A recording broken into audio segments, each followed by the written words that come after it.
زراعت کے میں خوش آمدید. شاہ زیب جیلانی، وسعت اللہ خان، زرار کھوڑو کا سلام قبول کیجیے. وہ بااثر تھے، طاقتور تھے، متنازع تھے. جنرل فیض حمید کا اس ہفتے تحویل میں لیا جانا، ان کا کورٹ مارشل ہونا بڑی خبر ہے، اور اس کے جو ایفیکٹس ہیں اور ریپل ایفیکٹس ہیں وہ بھی چل رہے ہیں. آج یہ خبر آئی کہ ان کے 3 قریبی ساتھیوں کو بھی تحویل میں لیا گیا ہے، ان کا بھی کورٹ مارشل ہوگا. آئی ایس پی آر نے ان کے نام یا عہدے جاری نہیں کیے، لیکن پھر دن بھر یوں لگا کہ کچھ ذرائع سے خبریں آنا شروع ہو گئیں اور ان کی تردید نہیں ہوئی. بتایا یہ گیا ہے کہ وہ 2 سابق بریگیڈیئر ہیں اور ان میں ایک کرنل بھی شامل ہے. ان پر الزام یہ ہے کہ انہوں نے فوجی نظم و ضبط کی خلاف ورزی کی، اور یہ جو نجی ہاؤسنگ سوسائٹی پر چڑھائی کا معاملہ ہے جس کی وجہ سے جنرل فیض کا بھی کورٹ مارشل ہو رہا ہے، اس میں بھی ان کے نام آئے تھے کہ انہوں نے وردی کا غلط استعمال کیا. فوج نے یہ بھی کہا ہے کہ جو دیگر سہولت کار ہیں جو سیاسی مفادات کے لیے ملک میں عدم استحکام پھیلا رہے ہیں، ان کے خلاف تحقیقات ابھی جاری ہیں، جس سے تاثر یہ ملتا ہے کہ یہ معاملہ مزید پھیل سکتا ہے. دیکھیں اب اگر ہم جب یہ پیر کے روز یہ خبر آئی تھی، ہاں، تو اس وقت یہی سوال تھا کہ کیا یہ بگننگ ہے یا یہ اینڈنگ ہے. تو ظاہر ہے کہ یہ ابتدا ہے یا کم از کم درمیان میں. آپ اوپر کے بندے کو پر ہاتھ ڈالتے ہیں. اب دیکھیں کوئی اکیلے تو کام نہیں کرتا نا، رائٹ. آپ ہیں، آپ آرڈر دیں گے 3 اور لوگوں کو، وہ 3 اور لوگ 30 اور لوگوں کو دیں گے، اور پھر اسی طرح چیزیں امپلیمنٹ ہوتی ہے. تو ایک تو بڑی کلیئر ہے، اور ظاہر ہے کہ it's not just about top city.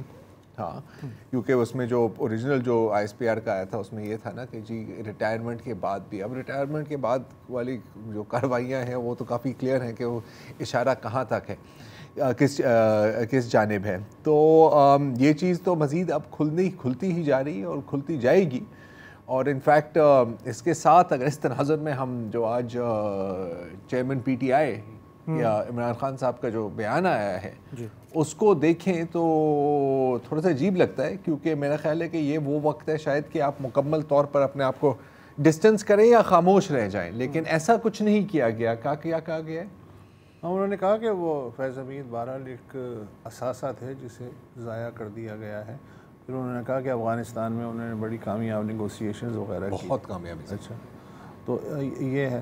اچھا، میرا ایک الگ سے سوال ہے کہ یہ ٹھیک ہے کہ یہ اچھی بات ہے کہ احتساب ہونا چاہیے، اور یہ بھی بہت اچھی بات ہے کہ فوج کا جو کلچر ہے اس میں یہ چینج آئی ہے کہ پہلے بس یہ کہا جاتا تھا کہ اتنے افسر اریسٹ ہوئے ہیں، ان کا کورٹ مارشل ہو گیا ہے اور سزائیں دے دی گئی ہیں، 1.5-2 سطر کی آ جاتی تھی. لیکن اب یہ کہ کھل کے یہ کہنا کہ جی فلاں جنرل کے خلاف تحقیقات ہو رہی، یہ ایک ٹرانسپیرنسی کی صورت ہے. مگر ایک سوال میرے ذہن میں یہ ہے کہ فیض حمید بھی کسی کے تو ماتحت ہوں گے سر، یا وہ الگ سے اسٹیٹ ود ان اسٹیٹ کا کام کر رہے تھے؟ تو اس کا جواب کہاں سے لیا؟ یہ انٹرسٹنگلی انف ماجد نظامی صاحب تھے ہمارے ساتھ، ہم نے یہی سوال ان سے پوچھا تھا، تو ان کا جو کہنا تھا، اور کچھ حد تک یہ بات صحیح ہے، کہ بالکل اگر آپ فوج کے کسی اور عہدیدار کی بات کریں تو it is an absolute clear chain of command.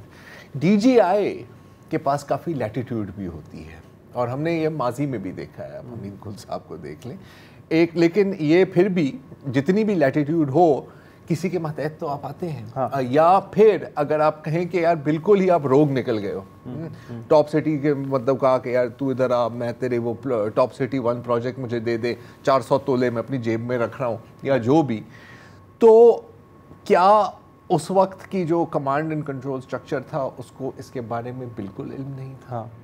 کیونکہ یہ چیز پھر ثاقب نثار صاحب کے پاس بھی گئی. انہوں نے فیصلوں کی بھی منظوری دی ہوگی کہ ٹھیک ہے، یا سرونگ لیفٹیننٹ جنرل اگر ہے تو ماتحت آرمی چیف کے نا، کہنے کو ٹھیک ہے کہ وہ پرائم منسٹر. یا تھوڑا سا میں کریکشن کر دوں، آن پیپر جو آئی ایس آئی ہے اس کا باس ہے prime minister. Okay, prime minister house کو جواب دہ ہوتا ہے پیپر پہ، لیکن یہ ہے کہ عملاً تو ظاہر ہے کہ وہ آرمی ہائی کمانڈ. یہ وہ 1 پیج والا پیپر تو نہیں ہے. نہیں یہ مطلب صرف کاغذ ہے, صرف کاغذ پہ یہ, کاغذ پہ بہت سی باتیں ہوتی ہیں, یہ بھی ہوتا ہے, تو بعض اوقات تو پرائم منسٹر کو پتہ بھی نہیں ہوتا. سو یہ سوال ظاہر ہے کہ اٹھ رہا ہے کہ یہ معاملہ کہاں تک جائے گا, یہ صرف نیچے جائے گا یا اوپر بھی جائے گا؟ اس سے اوپر کہاں جا سکتا ہے؟ جنرل فیض کا معاملہ اگر اوپر جاتا ہے تو ان کے باس کی طرف جائے گا, اور ہمیں نہیں پتا کہ جنرل باجوہ کہاں ہیں. یوم آزادی والے دن آرمی چیف نے ایک زبردست عشائیہ بھی دیا, ہم نے دیکھا کہ اس میں ہمارے سابق آرمی چیفز تھے, جنرل کیانی نظر آئے, بالکل بڑا ہی ان کا گیٹ اپ جو ہے وہ قائد اعظم کی طرح کا, شیروانی پہنا ہوا, بہت مشاہبت آ رہی تھی. راحیل شریف صاحب تھے اس میں, باجوہ صاحب نظر نہیں آئے, اور بہت سارے لوگ پوچھ رہے ہیں کہ وہ ہیں یہاں پر ہیں, ملک سے باہر ہیں, اگر یہاں پر ہیں تو کیا ان کی موومنٹ ریسٹرکٹڈ ہے, کیا ان سے کوئی سوال جواب ہوگا یا نہیں ہوگا, کیونکہ جو بھی تھا جنرل فیض نے جو بھی کیا الٹیمیٹ جو buck stops at the army chief. Yes, لیکن اب اس میں دو چیز, اچھا جہاں تک آپ نے یہ سوال پوچھا کہ وہ کہاں ہیں, بہت لوگ یہ سوال پوچھ رہے ہیں. آج میں نے بھی کچھ لوگوں سے یہ سوال پوچھا, مجھے جو انفارمیشن ملی ہے, بغیر اس کے 100% ایکوریسی کے ساتھ کوئی بات نہیں کر سکتا, کہ وہ اس وقت ملک میں نہیں ہے. آپ کا اشارہ تھا کہ کافی, آپ کو پتہ ہے یہ خبریں سرکولیٹ ہو رہی تھی کہ ان کی موومنٹ ریسٹرکٹ ہو گئی ہیں, کہیں کہیں ہاؤس اریسٹ کا بھی جملہ استعمال کیا گیا ہے. اس پر کوئی کنفرمیشن نہیں ہے.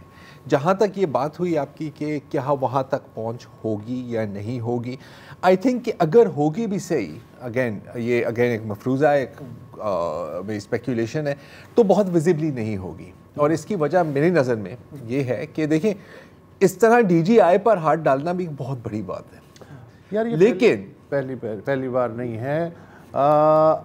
حمید گل صاحب سے لا تعلقی کا باقاعدہ اعلان کیا گیا تھا ان کی ریٹائرمنٹ کے بعد کہ ان کے بیانات سے ہمارا کوئی تعلق نہیں ہے, وہ اپڈیٹڈ معلومات نہیں رکھتے, اپنے زمانے کی باتیں کر رہے ہیں.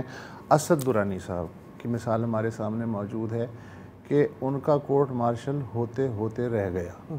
مطلب ایک تو ان کی کتاب جو ہے وہ, پھر اس کے علاوہ باقی جو ان کے خیالات ہیں وہ ہیں. تھوڑا سا میں اچھا ریکارڈ کے لیے ہمیں یہ مارک کر لینا چاہیے, مکمل کر لیں اگر کہ ماضی میں کیا ہو چکا ہے, کس کس کا کورٹ مارشل ہو چکا ہے, ہائی پروفائل دو تین کیسز ہیں. سارے تو میں نہیں دے رہا, لیکن جیسے ظہیر الاسلام صاحب تھے, اب 2011 سے لے کے اور 2018 تک کا جو ایرا ہے اس میں ظہیر الاسلام صاحب نے خاصا اسرٹیو کردار ادا کیا پولیٹیکل ڈومین میں, تو وہ بھی ان سے بھی سوال ہو سکتا ہے, ہونے کو تو کسی سے بھی ہو سکتا ہے. جنرل پاشا وہ اس زمانے میں, اچھا دیکھیں یہ جو آپ جن کیریکٹرز کے آپ نام لے رہے ہیں ان کا سیاست میں مداخلت کے حوالے سے کافی سارے الزامات ہیں, کبھی ان سے جواب دہی نہیں ہوئی, لیکن جن سینئر آفیسرز کا ہو چکا ہے کورٹ مارشل, 2-4 ہیں جن کو میں گنوا دیتا ہوں تاکہ ہماری یادداشت تازہ ہو.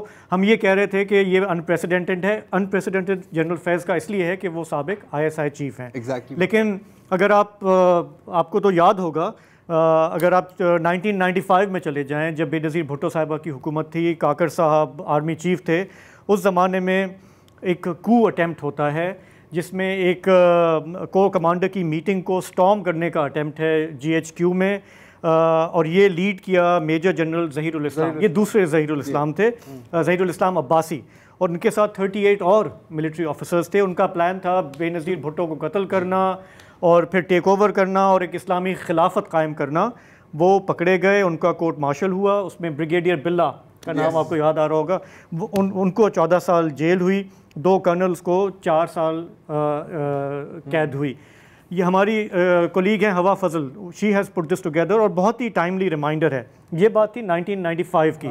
اس کے بعد 1999 میں آپ کو یاد ہوگا جب مشرف صاحب کا کو ہونے جا رہا ہے اور بریگیڈیئر نہیں جنرل ضیاء الدین بٹ صاحب کو پروموشن دیا جاتا ہے from ISI chief to army chief, ان کو وہ یہ سب کیا جاتا ہے, لیکن پھر کھڑے کھڑے کایا پلٹ جاتی ہے اور انہیں ڈسمس کر دیا جاتا ہے, اور وہ کہتے ہیں بعد میں کہ جی مجھے سادہ کاغذ پہ کہا کہ جی اس پہ آپ سائن کریں کہ یو ان کا کیا بنا بعد میں, سو ان کو ڈسمس کیا گیا, مطلب ان کا وہ کوئی کورٹ مارشل نہیں ہوا, لیکن یہاں تک ہوا. اسی طرح سے اگر ہم تھوڑا سا اور آگے آتے ہیں تو ہم دیکھتے ہیں کہ 2019 میں جب جنرل باجوہ کا دور تھا تو لیفٹننٹ جنرل جاوید اقبال ان پر الزام لگتا ہے کہ انہوں نے غیر ملکی ایجنسیوں کو حساس معلومات دیں، قومی سلامتی کو کمپرومائز کیا. ان کا فیلڈ مارشل ہوتا ہے، کورٹ مارشل ہوتا ہے اور 14 سال قید کی سزا ہوتی ہے، لیکن پھر وہ کم کر کے 7 سال کر دی جاتی ہے. پھر جاتے جاتے باجوہ صاحب 2.5 سال اور کم کر دیتے ہیں. پھر جب عاصم منیر صاحب آتے ہیں تو وہ اس کو بھی ختم کر دیتے ہیں. اسی طرح سے ایک اور کیس ہے جو بہت ہی ہائی پروفائل تھا 2015 میں NLC کا، نیشنل لاجسٹک سیل. اس میں lieutenant general Khalid Munir Khan, lieutenant general Afzal Muzaffar. اب this has to do with rupees 1.8 billion کا نقصان ہوتا ہے NLC کو. جب انکوائریز ہوتی ہیں یہ سب ہوتا ہے تو معاملہ آپ کے 2015 میں کیانی صاحب اس وقت آرمی چیف ہیں اور وہ فیصلہ کرتے ہیں کہ جی کہ ان کو پنش کیا جائے and they are dismiss from service. تو ہمارے پاس یہ ساری مثالیں موجود ہیں. ایک آخری میں مینشن کرنا چاہ رہا ہوں، یہ بھی ضروری ہے اور وہ کیوں مینشن کرنا چاہ رہا ہوں، یہ ہے 2011 میں mutiny and terror links. Terror links کس کے ساتھ؟ کالعدم گروہ حزب التحریر، بریگیڈیئر علی خان اور ان کے ساتھ 4 میجرز ہیں جن کے تانے بانے دہشت گردی سے ملتے ہیں. کورٹ مارشل ہوتا ہے، انہیں 5 سال قید با مشقت دی جاتی ہے. اب یہ جو مثالیں ہمارے سامنے ہیں، بہت زیادہ ہم ڈیٹیل میں نہیں جا رہے، اس سے ایک چیز ظاہر ہوتی ہے کہ جو کارروائیاں ہوئی ہیں وہ یا بغاوت اکسانے پر یا کرپشن پر. اچھا، ہمارے ہاں ایک آخری بات، جو بات آپ کر رہے تھے کہ الیکشن چوری کرنا ہو، سیاست میں مداخلت ہو، وہ الزامات اس پہ ہم نے نہیں دیکھا کبھی بھی کسی کی جواب دہی ہوئی ہو. کرپشن اور بغاوت کے معاملات جو ہیں اس پر پھر نو ٹالرنس ہے، اس پر کارروائی نہیں، وہ بھی کبھی دیکھیں الیکشن والی چیز comes too close to home. تم نے اتنی ساری مثالیں دی، 2 میں بھی دوں گا. اچھا چلیں دے دیں. یہ کام جو ہے پاکستان بنتے شروع ہو گیا تھا. آپ کو پنڈی سازش کیس یاد؟ پنڈی سازش کیس، بالکل. اس میں جو ہے ایک میجر جنرل صاحب اور فیض احمد فیض، سجاد ظہیر وغیرہ تنبو ہوئے تھے. بعد میں وہ میجر جنرل صاحب جو ہیں بھٹو صاحب کے نیشنل سیکیورٹی ایڈوائزر بھی بنے تھے. بھٹو صاحب کے خلاف ایک بغاوت، ناکام بغاوت کا منصوبہ جو ہے وہ پکڑا گیا تھا اور آپ کو پتہ ہے کس نے کورٹ مارشل کیا تھا اٹک جیل میں؟ وہ تھے میجر جنرل ضیاء الحق. کیا بات، آئرنی آف ہسٹری نا. اچھا، یہ قدرن مختلف ہے. اب اگین میں واپس آؤں گا، یہ آپ نے ساری مثالیں دی ہیں. فارمر DGI، اس کی ایک جو دوسری مثال ہے وہ حمید گل صاحب کے ساتھ لا تعلقی کا اعلان کیا تھا. یہاں پر گرفتاری اور کورٹ مارشل کی بات ہو رہی ہے. It is a major difference. ٹھیک ہے. دوسری بات اس میں بھی دیکھو، ایک ٹاپ سٹی والا معاملہ کرپشن کا ہے اور دوسرا معاملہ جو ہے وہ ہے بغاوت کا. یہ 2 معاملات ہیں جس پہ آپ کیا، اور بغاوت کی نوعیت ہمارے سامنے نہیں ہے کہ وہ ابھی تک نہیں ہے، شاید کبھی نہ آئے. لیکن اس کے جو باقی جو ونگز نکل رہی ہیں، جو لیکس آ رہی ہیں، اس میں دیکھو چیزیں کلیئر ہیں یار. دیکھیں اسٹیبلشمنٹ وقت، اور یہ میں نہیں کہہ رہا آپ ان کے کوئی بھی بیانات لے لیں، آپ کوئی بھی DGI SPR کی اسٹیٹمنٹ لے لیں، آپ ایکشنز آن دا گراؤنڈ کو دیکھیں تو 9 مئی کو کس تناظر میں دیکھا جا رہا ہے؟ ہاں وہی ہے کہ آپ نے میوٹنی کرنے کی کوشش کی. اچھا، پھر آپ تھوڑا سا ریوائنڈ کریں اور آپ کے ہیں عادل راجہ صاحب، آپ کے ہیں حیدر مہدی صاحب، جو صبح اٹھتے ہیں شاید دانت برش کرنے سے پہلے کہتے ہیں کہ سر آج اتنے کرنلوں نے یہ بیان دیا ہے اور وہ نکلنے والے ہیں اور ان کو ڈپوز کرنے والے ہیں. It has been taken very seriously. اور یہ میں اپنے سارے جتنے بھی مطلب دوست صاحبان ہیں اور بہت PTI والے بھی دوست ہیں جو کہتے ہیں نا کہ بس ابھی ہونے والا ہے، ابھی یہ خوش ہونے والا ہے. میں نے کہا یار آپ لوگ سمجھ نہیں رہے کہ کتنا غصہ ہے. This is not business as usual. ٹھیک ہے نا. یہ وہ آپ وہ میاں صاحب اور اقامہ اور پینما کے ساتھ اس کو نہ جوڑیں کہ یار کوئی بات نہیں، پہلے بھی ہم نے دیکھا ہے بندہ غدار ہوتا ہے پھر وہ دوبارہ واپس آ جاتا ہے. This is an intractable conflict جس میں کوئی فریق لچک دکھانے کے لیے تیار نہیں ہے. اینڈ جو ابھی جو موجودہ اسٹیبلشمنٹ ہے اس میں کوئی موڈ اور غصے کا اظہار جو ہے نا، دیکھیں نسبتاً ہم بڑی بڑی باتیں کر رہے ہیں، چھوٹی چھوٹی باتوں سے ہو رہا ہے. اگر بڑی کینوس میں ہم دیکھیں، جیسے اڈیالہ جیل کے جو ڈپٹی سپرنٹینڈنٹ ہیں ان کو اور ان کے جو 3 اہلکار تھے ان کو بھی تحویل میں لے لیا گیا ہے. خان صاحب کی سہولت کاری کا الزام ہے اور یہ بھی خبر ہے کہ ان لوگوں کے جنہیں تحویل میں لیا گیا ان کے واٹس ایپ پہ کچھ یورپی اور پی ٹی آئی رہنماؤں کے نمبر بھی ہیں. تو یہاں تک جو ہے تو دیکھیں مینجمنٹ ہو رہی ہے. ہر انڈیکیٹر صرف ایک ہی طرف پوائنٹ کر ہوتی رہیں گی. اب ہم دیکھیں نا, میں یہ کہنا نہیں چاہ رہا تھا, لیکن ابھی ہم دیکھیں گے کہ جنرل فیض کا میڈیا ٹرائل چلے گا, چل رہا ہے, روز لیکس آئیں گی کہ ان کا ادھر تانا بانا ہوا, پرمیشن آف ہز ایکسیلنسی. ٹھیک ہے نا. اچھا, ایک بڑا سوال یہ تھا کہ دیکھیں ان کی ریٹائرمنٹ تو ہو گئی نومبر 22 میں نا, تو 1.5 سال 2 سال ہونے کو آئے ہیں. تو اس کے بعد سے اب تک انہیں کیا ڈھیل دے دی گئی, یا ان پر نظر تھی, یا ایکسپیکٹ کیا جا رہا تھا کہ وہ اپنا روش صحیح کریں گے اور وہ نہیں کر رہے تھے؟ اس میں مجھے آپ کی یہ بات کا سمجھ میں آتا ہے کہ دیکھیں 9 مئی کے جو بھی معاملات ہیں, جو بھی ہے وہ ایویڈنس بہت پرانا ہوگا, لیکن مسلسل جو ہم بار بار سن رہے ہیں ڈیجیٹل ٹیررزم, اور یہ جو آپ نے جن اشخاص سے آپ نے نام لیے جو ملک سے باہر بیٹھے ہیں, کہ یہ کڑیاں ادھر جا کے مل رہی ہیں کہ آپ بولنے سے باز نہیں آ رہے اور آپ یہ پورا ایک عدم استحکام پھیلا رہے ہو, اس لیے یہ ناگزیر ہو گیا ہے اور انف از انف, اور اب یہ کارروائی ہونی چاہیے. ایک اور چیز, اب دو اس میں آپ کا جو سوال ہے, اٹس این ایکسیلنٹ کویسچن, اور بہت لوگ اس کو اب کیوں. اچھا, دو اس میں پاسبلٹیز ہیں. ایک کہ آپ کو پہلے انٹرنلی سیٹنگ کرنی ہے اپنی, ٹھیک ہے. 9 مئی کے بعد اٹ واز دیکھیں وہ army chief was out of the country, ٹھیک ہے, اور پیچھے یہ ہو رہا ہے, آپ اب ان کے پرسپیکٹو سے دیکھنے کی کوشش کریں. تو پہلے آپ نے دیکھنا ہے کہ واقعی ہی کیا میرے خلاف ایک سازش ہو رہی ہے انٹرنلی. اچھا, ان کو پکڑا ہے, 3 اور کو پکڑا ہے, پتہ نہیں اور کتنوں کو کھڈے لائن کیا ہے, آگے پیچھے کیا ہے, شٹ اپ کال دی ہے, ریسٹرکٹ کیا گیا ہے, وارن کیا گیا, یہ ہمیں پتہ بھی نہیں ہے. لیکن ایک پرچ نظر آ رہی ہے. نہیں, اٹس کلیئر نا. دوسری بات, اور یہ کروشل چیز ہوتی ہے خاص طور پر اسپائی گیمز میں, کہ مجھے پتہ ہے کہ وسعت جاسوس ہے, مجھے پتہ ہے کہ یہ براؤ کے ساتھ اس کے تعلقات ہیں, کھاد تو اب نہیں رہی لیکن اس کے ساتھ تعلقات ہیں, 1000 لوگوں کے ساتھ اس کے تعلقات ہیں. میرے پاس 2 آپشنز ہیں, یا تو میں اسے پکڑوں یا تو میں اسے ڈھیل دوں اور دیکھوں کہ یہ کیا کر رہا ہے. سینس آف کانفیڈنس دوں اسے میں کہ یار تیرے پہ تو کسی کی نظر ہی نہیں ہے, تو کچھ بھی کر سکتا ہے. اس سینس آف کانفیڈنس سے پھر کیا ہوتا ہے, اوور کانفیڈنس, کیونکہ آپ رہے ہیں ایک بڑی پاورفل پوزیشن میں, ٹھیک ہے, آپ کے وہاں پر لوگ ابھی بھی موجود ہیں. اچھا, جہاں تک آپ نے کہا میڈیا ٹرائل کا, تو صحیح ہے, بہت چیزیں آ رہی ہیں ابھی, جیسے ابصار عالم صاحب کی ایک آڈیو سامنے آئی ہے. اچھا, ٹو بی فیئر وہ تب سے بول رہے تھے, بہت سارے لوگ ہیں جو اب بول رہے ہیں. ابصار عالم صاحب اس وقت سے بول رہے ہیں. I completely 100% admit that. ابھی زاہد گشکوری صاحب کی میں ایک سٹوری دیکھ رہا تھا, ان کا ایک بیپر چل رہا تھا کہ فیض حمید کے سیکرٹری الیکشن کمیشن کے ساتھ مسلسل رابطے میں تھے کہ یار اس امیدوار کو سیٹ کر دے, اس کو نہ سیٹ کر.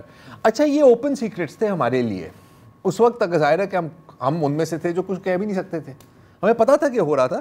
نہ ان سے شروع ہوا ہے یہ سلسلہ, اور شاید نہ ان پہ ختم ہوا ہے, ٹھیک ہے, یہ چیزیں چلتی ہیں. But to bring them out in the open like this, ٹھیک ہے نا, آپ اپنی فوج کے فارمر ڈی جی آئی کے بارے میں میں کہوں گا کہ بہت لحاظ سے, کئی لحاظ سے یہ ہے انپریسیڈنٹڈ.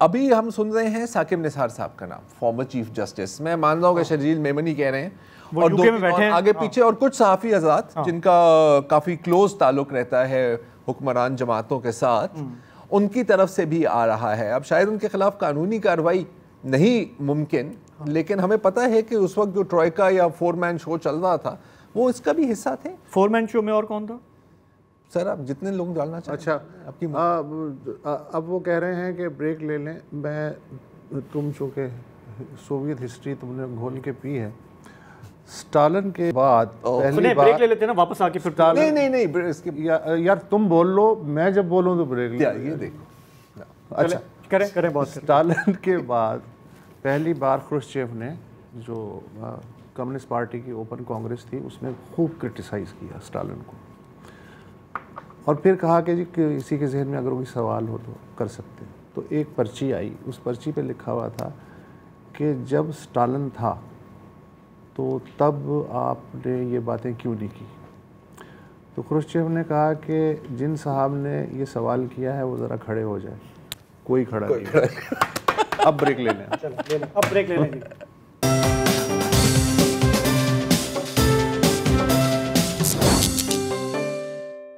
ایک جانب ہم بات کرتے ہیں ڈیجیٹل پاکستان کی، فوریکس چاہیے ہمیں، ہم نے اپنا آئی ٹی انفراسٹرکچر بہتر کرنا ہے، ٹائم اسکوائر میں اس کے بارے میں اشتہارات بھی چل رہے ہیں، بہت اچھی بات ہے، میں ویلکم کرتا ہوں ان چیزوں کو. لیکن دوسری جانب ہم دیکھ رہے ہیں کہ پچھلے کئی دنوں سے انٹرنیٹ چوکڈ ہے، موبائل ڈیٹا چوکڈ ہے، واٹس ایپ پر میسیجز نہیں جا رہے تو ڈاؤن لوڈ نہیں ہو رہے، اور لوگ کافی مشکلات کا سامنا کر رہے ہیں. ہزاروں لوگ اس کے بارے میں اپنی آواز اٹھا رہے ہیں. اب اس بات کی تصدیق بھی ہو گئی ہے. ڈاؤن ڈیٹیکٹر ہے ایک ویب سائٹس جو انٹرنیٹ ڈسرپشنز کو ٹریک کرتی ہیں، آپ ان کو جا کے دیکھیں تو وہ بھی کہہ رہے ہیں کہ جی بڑی کمپلینٹس ہمیں آ رہی ہیں. کچھ لوگوں کے لیگل ڈاکیومنٹس نہیں جا رہے، اس پر بھی ہم نے بات کی تھی کہ لوگ جیل میں پھنسے ہوئے ہیں، ان کی ڈاکیومنٹس سامنے نہیں آ رہی. اور بلکہ 2 دن قبل ہم نے اسی سلو ڈاؤن پر ایک پروگرام کیا تھا، اور اس کا فوکس یہ تھا کہ آن لائن بزنسز اور بالخصوص فری لانسرز کس طرح متاثر ہو رہے ہیں. اس وقت تک فری لانسنگ پلیٹ فارم میں فائبر کی طرف سے کوئی جواب نہیں آیا تھا، لیکن اب ان کی بھی جواب آ گئی ہے کہ ہم نے کئی پاکستانی اکاؤنٹس کو ان اویلیبل کر دیا ہے کیونکہ پاکستان میں انٹرنیٹ ڈسرپشنز ہو رہی ہیں. اچھا، معاملہ یہاں تک پہنچ گیا ہے کہ اب نیشنل اسمبلی کی standing committee on I T نے چیئرمین پاکستان ٹیلی کمیونیکیشنز اتھارٹی حافظ رحمان صاحب کو طلب کیا ہے، لیکن وہ پیش ہوں گے 21 اگست کو. آج ہے 15 اگست، تو ابھی 6 دن بعد. تو لگ ایسے رہا ہے کہ جو معاملہ واٹس ایپ سے ٹویٹر سے شروع ہوا تھا وہ پھر واٹس ایپ تک پہنچا، اور اب تمام انٹرنیٹ چوک ہو رہی ہے. اچھا، اب حکومت سے آپ بات جب پوچھتے ہیں تو ان کا ایک بڑا سیٹ کلاسک فارمولا ہوتا ہے. پہلے تو کہتا ہے کہ آپ کیا بات کر رہے ہیں، کون کہہ رہا ہے کون سی انٹرنیٹ ڈسرپشن ہے. دوبارہ پوچھیں تو کہیں گے بالکل نہیں، ایسا تو کچھ ہو ہی نہیں رہا. اور پھر بالآخر کچھ ماننے کے لیے تیار ہو جاتے ہیں. سنیے. دیکھیے، انٹرنیٹ کا سلو ڈاؤن جو ہے، میرے تک بھی جو پہلے تو خالی واٹس ایپ کی کمپلین آ رہی تھی، وچ آئی تھنک ابھی وہ بھی ریزالو ہو گئی ہے. بٹ انٹرنیٹ کے سلو ڈاؤن کی جو کمپلین آ رہی ہے، میں نے آئی ایس پی سے بھی اور میں نے تمام لوگوں سے پی ٹی اے سے خاص طور پہ ریکویسٹ کی ہے کہ ہمیں ڈیٹا پرووائڈ کر دیں کہ اوور دا لاسٹ 2 ویکس یہ ڈیٹا آن ریکارڈ ہوتا ہے نا، کہ ڈیٹا ٹریفک کے اوپر کیا امپیکٹ آیا وہ سلو ہوا ہے یا کیا ہوا ہے. تو جیسے ہی وہ ڈیٹا آتا ہے we'll be in a better position to say anything. اب وہ ڈیٹا جب آئے گا لیکن اس دوران ظاہر ہے کہ بہت لوگ ہم سمیت سوال پوچھتے ہیں کہ کیا یہ وہ مشہور زمانہ فائر وال تو نہیں ہے؟ ہاں، کیا اس سے چیزیں خراب تو نہیں ہو رہی؟ تو ظاہر ہے کہ شذا فاطمہ صاحب سے یہی سوال پوچھا گیا، ان کا جواب سنتے ہیں. فائر وال کی ٹیسٹنگ تو آنیسٹلی مجھے اس طرح سے اتنی کوئی فائر وال میں نے آپ کو لاسٹ ٹائم یہ بات کی تھی. Firewall is a cyber security measure that every government in the world takes. And مجھے ہمارے یہاں پہ ہر چیز کا ایک میڈیا کے اندر بھی، میں میڈیا کو بلیم نہیں کر رہی، مگر ایک میں کہتی ہوں پبلک کے اندر بھی ایک چیز ایشو کریٹ ہو جاتا ہے. پہلے ویب مینجمنٹ سسٹم تھا، گورنمنٹ چلا رہی تھی، اب اس کی اپگریڈیشن ہے، گورنمنٹ کا رائٹ ہے. آپ سائبر سیکورٹی اٹیکس دیکھیں اس ملک کے اوپر، آپ دنیا انٹرنیشنل جو سائبر سیکورٹی اٹیکس ہو رہے ہیں وہ دیکھیں اس ملک کے اوپر کتنے ہو رہے ہیں. جس طرح تھریٹس، سائبر سیکورٹی تھریٹس جو ہیں وہ ایوالو کر رہے ہیں، states need to have better capability to ensure کہ وہ ان سائبر سیکورٹی تھریٹس کو رسپونڈ کر سکیں. اچھا، بات غلط نہیں ہے. بالکل پوری دنیا میں آپ جس کو ہم پیار سے فائر وال بولتے ہیں، یا آپ اس کو ڈیٹا مانیٹرنگ کہیں، کانٹینٹ بلاکنگ کہیں، میس سرویلنس کہیں، یہ کوئی انہونی بات نہیں ہے. چین، ترکی، متحدہ عرب امارات، ایران، مصر، ویتنام، وہاں پر بھی فائر والز ہیں، کانٹینٹ بلاکنگ چل رہی ہوتی ہے. اگر آپ مغرب کو دیکھیں تو جو 5 آئیز ہیں آپ کی، کیا ہے، یو کے، U S, New Zealand, Australia اور شاید فرانس، پتہ نہیں، وہاں پر بھی میس مانیٹرنگ ہوتی ہے، میس سرویلنس بھی ہوتی ہے. انفیکٹ اس سے آگے بھی جائیں تو یورپ میں بھی سیکورٹی ایجنسیز ایسی کر رہی ہوتی ہیں. لیکن ہم نے وہاں یہ نہیں دیکھا، اگر یہ سب فائر وال کی وجہ سے ہو رہا ہے، اس بلاکنگ، اس سرویلنس یا اس مانیٹرنگ کی وجہ سے آپ کا پورا انٹرنیٹ اور موبائل ڈیٹا کا نظام ایک دم ٹھپ ہو جائے. اس کے کیا اثرات ہو رہے ہیں؟ بریک کے بعد ہم بات کریں گے wireless and internet service providers ایسوسی ایشن آف پاکستان کے چیئرمین شہزاد ارشد صاحب کے ساتھ. اسٹے ود اس.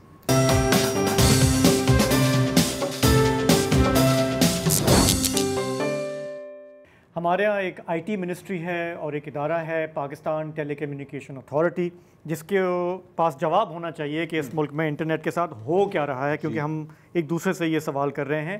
آج سینٹ کی اسٹینڈنگ کمیٹی میں جب ان کے حکام پیش ہوئے، سینیٹرز نے شور مچایا کہ بھائی بتائیں کہ ہو کیا رہا ہے، تو وہاں پہ سیکریٹری آئی ٹی نے کہا کہ یہ نیٹ ورکس کا مسئلہ ہو سکتا ہے، وائی فائی کا مسئلہ نہیں ہے. پھر انہوں نے کہا کوئی تخلیقی مسئلہ ہو سکتا ہے جو جلد حل ہو جائے گا. انہوں نے یہ بھی کہا کہ ہمارے پاس انٹرنیٹ سروس سے متعلق کوئی شکایت موصول نہیں ہوئی. اسی طرح پی ٹی اے کے حکام نے کہا کہ موبائل آپریٹرز کی جو سروس ہے اس میں سنا ہے کہ شاید خلل آیا ہے. تو ایک دوسرے کو کانٹرڈکٹ بھی کر رہے ہیں، ڈینائی بھی کر رہے ہیں. اچھا، آج کی اس میٹنگ میں ایک جو امپورٹنٹ چیز ہونی تھی وہ یہ تھا کہ فائر وال کا جو معاملہ ہے، ہم ایک دوسرے سے سوال کرتے ہیں، اس پر آ کے انہیں بریفنگ دینی تھی. لیکن وہ بریفنگ اور یہ ان کیمرہ ہونی تھی، وہ لاسٹ منٹ پہ اس لیے کینسل ہو گئی کہ جو کنسرنڈ آفیشیل تھے پی ٹی اے کے وہ دستیاب نہیں تھے. تو فی الحال ان کو تنخواہ دیا گیا. یہ معاملہ جو ہے اس کو ہم اسیس کرنے کی کوشش کریں کہ ڈسرپشن کس قدر گہری ہے اور کتنی وائڈ ہے. ہمیں بتانے کے لیے اس وقت جوائن کر رہے ہیں شہزاد ارشد، چیئرمین ہیں wireless and internet services providers ایسوسی ایشن کے. شہزاد صاحب، آپ بتائیں کہ کیا شکایتیں موصول ہو رہی ہیں؟ جی سر، تھینک یو ویری مچ.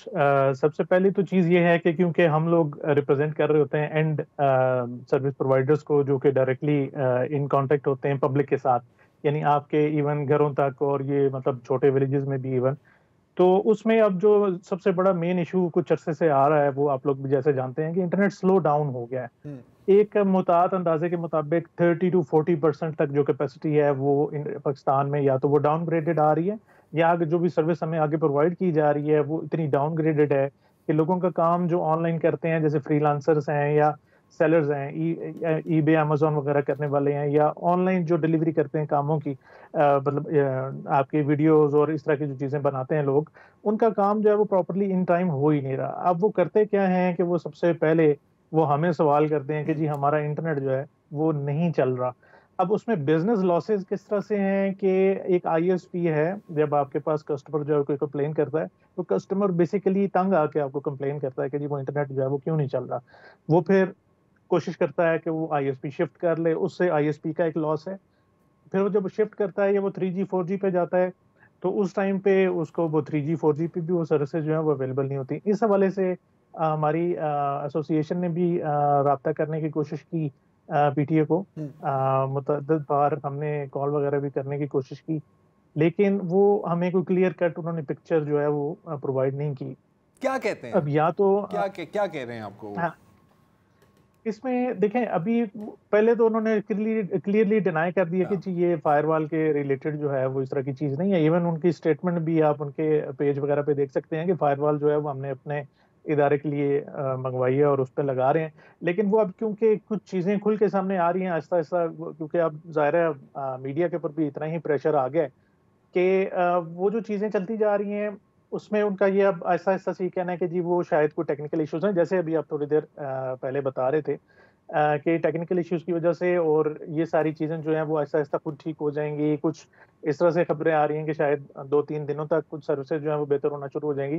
تو یہ معاملات ہیں جو کافی کنسرننگ ہے عام پبلک کے لیے. اچھا جی، اچھا شہزاد ارشد صاحب، یہ بات کس حد تک درست ہے کہ جن کا دار و مدار ہی انٹرنیٹ پہ ہے، روزی روزگار کا، ان میں سے اکثر جو ہیں اب چونکہ ان کے کانٹریکٹ بھی ظاہر ہے اس میں منسوخ ہو گئے ہیں یا لوگ جھنجھلا رہے ہیں جو انہیں کام دیتے ہیں، تو وہ اپنا روزگار بچانے کے لیے مائیگریٹ ہو رہے ہیں یا مائیگریٹ ہونے کی سوچ رہے ہیں. تو کس حد تک درست ہے یہ بات؟ یہی بات ہے کہ میری کچھ کال سینٹر سے کچھ کولیگز ہیں جو جاننے والے، ان سے بھی اسی بارے پر ٹاپک میں ڈسکشن ہوئی ہے، اور ان کا یہ کہنا ہے کہ ہمارا اگر ایک بھی کسٹمر جو ہے، ملٹیپل کسٹمرز ہوتے ہیں لوگوں کے، آپ کو پتہ ہی ہے، اگر ہمارا ایک بھی کسٹمر جو ہے وہ ہمارے سے ڈراپ آؤٹ ہو جاتا ہے تو ہمیں ہزاروں ڈالرز کے حساب سے ایوری منتھ جو ہے ہمیں لاس ہونا شروع ہو جائے گا. اور اگر ہم وہی ہزاروں ڈالر کسی اور ملک میں جا کے وہ انویسٹ کر لیں تو ہمارا بزنس بھی بچ جائے گا اور کام بھی چلتا رہے گا. تو اس طریقے سے آپ دیکھ سکتے ہیں کہ یہ چیزیں جو ہیں وہ کال سینٹرز ہو گئے یا آن لائن جو کمیونٹی ہے، جو مطلب ایک کام اگر 1 گھنٹے میں ہوتا تھا وہ اب جو ہے وہ 3 گھنٹوں میں ہو رہا ہے. ٹھیک ہے, کسی نے اگر کوئی پروڈکٹ سیل کر دی ہے اور وہ اس نے اس کی ڈیٹیلز منگوانی ہے یا بھیجنی ہے, وہ آ جا نہیں رہی یا پکچرز نہیں آ رہی ہیں واٹس ایپ پہ. آلدو وہ اب جو لینڈ لائن نمبرز ہیں یا جو لینڈ لائن انٹرنیٹ آپ کہہ سکتے ہیں, فائبر آپٹک وغیرہ, اس کے اوپر چلنا شروع ہو گیا. کچھ نہ کچھ معاملات آج کی ڈیٹ میں کچھ بہتر ہوئے ہیں, لیکن یہ کہ پچھلے ایون آپ 14 اگست جب ہم نے کل گزاری ہے تو وہ بھی برے حالات میں گزری ہے. تو یہ چیزیں ہیں کہ یا تو ہم یہ چاہتے ہیں کہ بیسیکلی اگر گورنمنٹ کچھ کر بھی رہی ہے, فار ایگزامپل اب یہ ان کا حق ہے, تمام گورنمنٹس کرتی ہیں, فائر والز لگتی ہیں, فلٹریشن ہوتی ہے, لیکن کم از کم ایک کلیئر سینیریو جو ہے وہ at least I S Ps کو یا پبلک کو وہ بتا دینا چاہیے کہ 15-20 دن, 10 دن, 5 دن, تاکہ وہ اپنا پروگرام اس طریقے سے اس کو نا شیڈیول کر لیں. مطلب کہ مین مسئلہ یہ ہے نا کہ یار کچھ آ کے بتاؤ تو صحیح, ہمیں کوئی کلیئرٹی تو دو, کوئی اسٹیبلٹی تو دو, کوئی جواب ہی دو.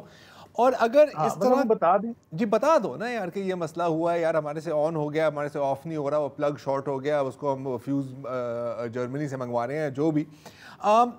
اگر اس طرح ہی چلتا رہا, کیونکہ انسرٹنٹی ہی مارتی ہے نا کسی بھی بزنس کو, اور اسپیشلی انٹرنیٹ کا بزنس تو آپ کو پتہ ہے کہ لائٹ سپیڈ پہ چل رہا ہوتا ہے. اس قسم کی انسرٹنٹی میں یہ جو ڈیجیٹل پاکستان کی ہم خواب دیکھتے ہیں, یہ کس حد تک ممکن ہوگی شہزاد صاحب؟ دیکھیں اب یہ چیز آپ کے بالکل سامنے ہے, اور یہ ایون ہماری جو عام پبلک ہے وہ بھی اسی کے اوپر ہی زیادہ کنسرننگ ہے کہ ہم لوگوں نے اب اپنا موسٹ آف دا بزنس جو ہے وہ انٹرنیٹ پہ شفٹ کرنا شروع کر دیا. ایون آپ کو کچھ بھی چیز چاہیے وہ آپ پہلے آن لائن سرچ کرتے ہیں, گوگل پہ جاتے ہیں یا اس طرح سے چیزیں ہیں, اور کافی سارے ڈپارٹمنٹس جو ہیں وہ ایون آن لائن آنا شروع ہو گئے ہیں. تو اگر انٹرنیٹ ہی وہ اس طرح چلے گا تو وہ رسپانس اگر نہیں ملے گا تو وہ ہم کس طرح سے اس کو اچیو کریں گے. تو یہی چیز ہے, اب وہ گورنمنٹ کو اس حوالے سے سوچنا چاہیے. اگر چلیں وہ کچھ کر بھی رہے ہیں تو کم از کم وہ کچھ ایک سینیریو تو کلیئر کریں نا کہ پرابلم کہاں پہ ہے اور کیوں ہے اور کتنا ٹائم ہے. ہاں اتنا تو مطلب وہ بجلی والے بھی بتا دیتے ہیں کہ یار اس وقت لوڈ شیڈنگ ہو رہی ہے, 6 گھنٹے بعد واپس آ جائے گی بجلی.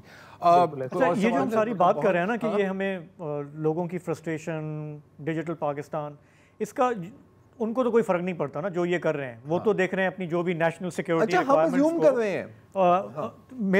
میں آپ سے یہ پوچھنا چاہ رہا ہوں کہ اگر وہ کوئی فائر وال لگا رہے ہیں یا کچھ کر رہے ہیں, مطلب ان اے ڈیسنٹ کنٹری, تو ان کو کیا آپ کو آن بورڈ لینا ضروری ہے, بتانا چاہیے, یا اس کے بغیر بھی وہ کر سکتے ہیں؟ اس میں بیسیکلی دیکھیں گورنمنٹ ہے, انہوں نے ایک اتھارٹی بنائی ہوئی ہے, اتھارٹی کا کام ہے ہر چیز کو ریگولیٹ کرنا, جیسے ہم عام زبان میں پی ٹی اے اور ٹیلی کام کے لیے آپ اپنا ٹی وی وغیرہ کے لیے پیمرا کہتے ہیں. اب اس میں سچویشن یہ ہوتی ہے کہ اگر آپ سرویلنس کی بات کریں, انٹرنیٹ کے اوپر سیکیورٹی کی بات کریں, تو یہ چیزیں تو پہلے سے چلتی آ رہی ہیں. پہلے کچھ کمزور تھیں, ابھی کچھ اس کو بہتر کر رہے ہیں. لیکن جو مین پرابلم ہے نا, وہ پرابلم یہ ہے کہ یہ جو ایک دم سے ایک ڈاؤن فال آ گیا انٹرنیٹ کی سپیڈ میں, کیونکہ عام طور پہ فائر وال کو آپ لوگ بھی سمجھتے ہیں, اور ٹیکنیکل جو بھی پروگرام کو دیکھ رہا ہوگا وہ سمجھتا ہی ہے کہ فائر وال کوئی اتنی کوئی خطرناک چیز نہیں ہوتی کہ وہ آپ کو انٹرنیٹ کو سلو کر دے. آلدو تھوڑا سا فرق پڑتا ہے, لیکن وہ اتنا مارجنل سا ہوتا ہے کہ اس میں آپ کو اتنا زیادہ فیل نہیں ہوتا. دوسری چیز یہ کہ جب بھی فائر وال لگے گی یا اپ گریڈ ہوگی یا جو بھی مسائل ہوں گے, اس میں چیزیں فلیگنگ کے اوپر چل رہی ہیں. وہ ایک دم سے وہ ساری چیزیں اسکین نہیں کر رہا, لیکن جو چیز فلیگ ہوگی ظاہر ہے اس کو وہ فردر ڈگ آؤٹ کریں گے کہ یہ کیا ہے اور کیوں ہے اور کیسے ہے.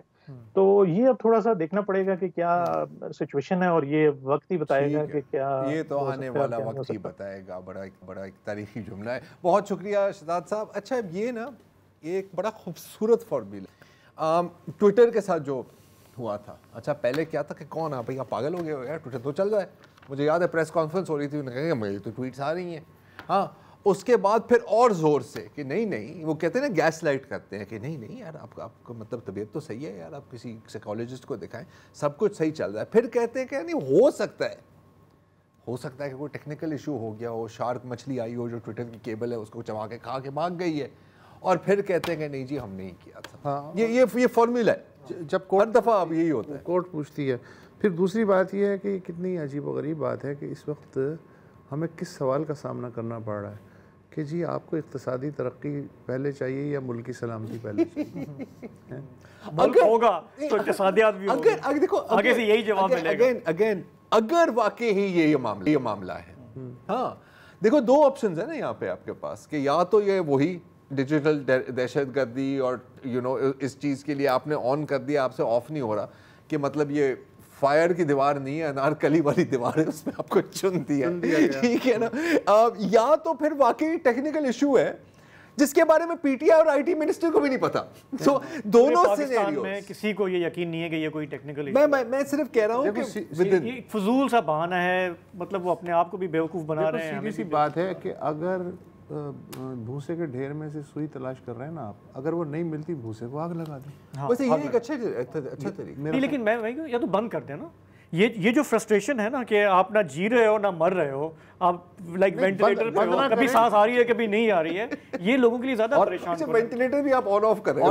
اور اگر آپ یہ سمجھتے ہیں کہ آپ بالکل درست ہیں اور آپ اپنے ضمیر کے حساب سے کر رہے ہیں اور سارے ملک کی سلامتی کے تقاضوں کو پورا کریں, تو پھر سینے پہ ہاتھ مار کے کہیں کہ ہاں ہم کر رہے ہیں. Pakistan becomes the first country to shut down internet. میں تو کہتا ہوں کہ بڑا کتنی کر دیں ہوگا. یہ وہی ہے نا کہ ٹویٹر پر ہمیں اس وقت پتہ لگا جب پٹیشن آئی کورٹ میں, اور کورٹ نے کہا کہ یار سوال جواب دو. اچھا, نومیڈ ویزے کا سنا ہے آپ نے؟ جی, یہ یو اے ای والا. یو اے ای اور 2-4 اور بھی ممالک ہیں, انہوں نے یہ کام کیا ہے. وہ جو نوجوان ہیں ان کو اٹیکٹ کرنے کے لیے کہ جی آپ آئیں اور آپ کو جو بھی انٹرنیٹ پہ بزنس وغیرہ کرنا ہے کریں, ہمارے معاملات کو چھوڑیں لیکن اپنا کام آپ آگے بڑھائیں. تو مجھے لگتا ہے کہ اب جو نومیڈ ویزے کے لیے قطاروں میں ٹھیک ٹھاک اضافہ ہونے والا ہے. یقین ہے. چلیں وقفہ لے لیتے ہیں.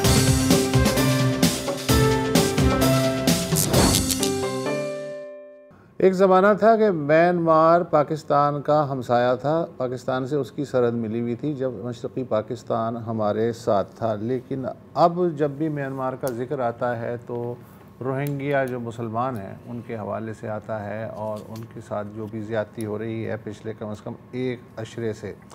لیکن مسئلہ صرف وہاں روہنگیا کا نہیں ہے, ایک طرح کا ایک جسے مجھے کہنا چاہیے بیمبو کرٹن ہے. اس کے پیچھے جو کچھ ہو رہا ہے, جو قیامت دہرائی جا رہی ہے, وہ چونکہ عالمی میڈیا کے اس ریڈار پہ نہیں ہے, اس لیے وہاں جو بھی ہو رہا ہے وہ خاموشی سے ایک بربریت کی مثالیں جو ہیں وہ سامنے آتی ہیں.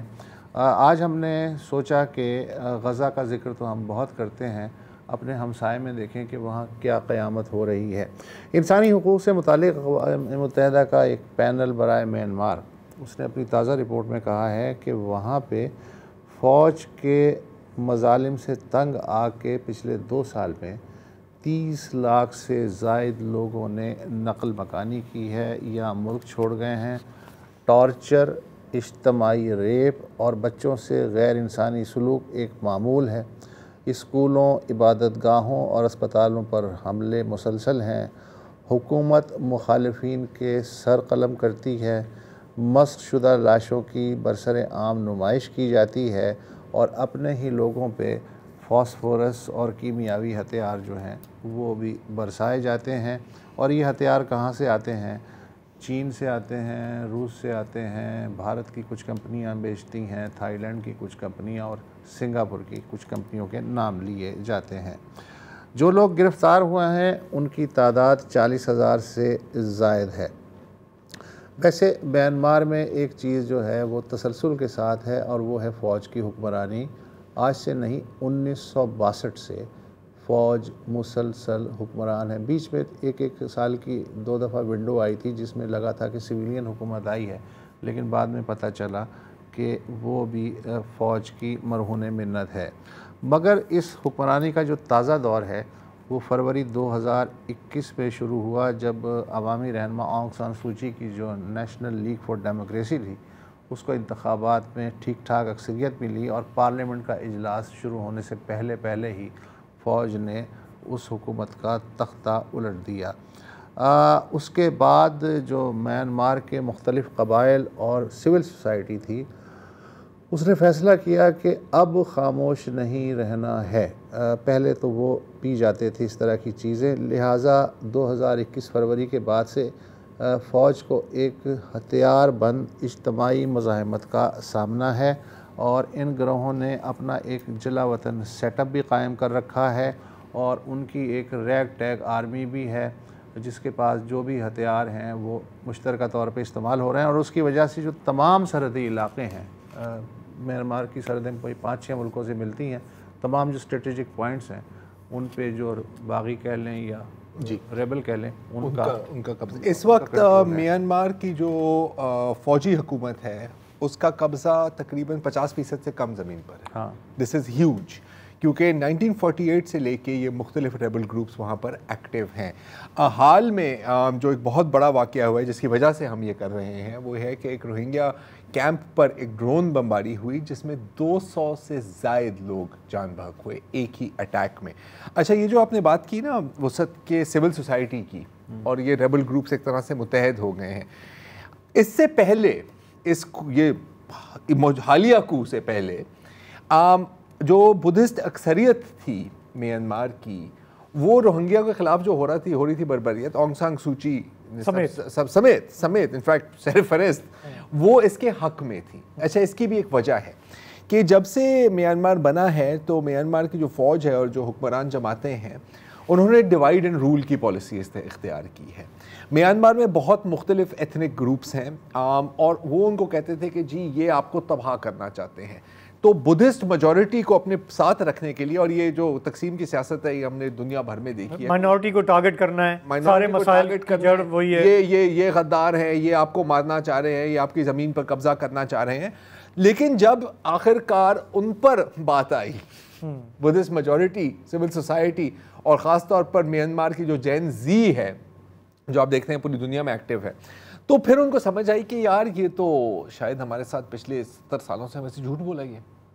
اب اس وقت کیا ہے کہ جو آپ نے بولا نا کہ یہ جو کولیشن ہے اس کو کہہ رہے ہیں پیپلز ڈیفنس فورس. اس میں کون کون شامل ہیں؟ بہت ایتھنک گروپس ہیں برما میں, میانمار میں.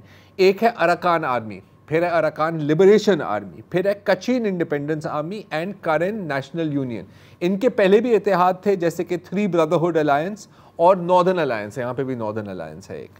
تو اب یہ انہوں نے ایک امبریلا بنائی ہے پیپلز ڈیفنس فورسز اور یہ کوآرڈینیٹ کر رہے ہیں. پہلے ان سب کے بیچ میں بھی جھڑپیں ہوتی تھیں, کچھ کرمنل انٹرپرائزز کی طرف جاتی تھی.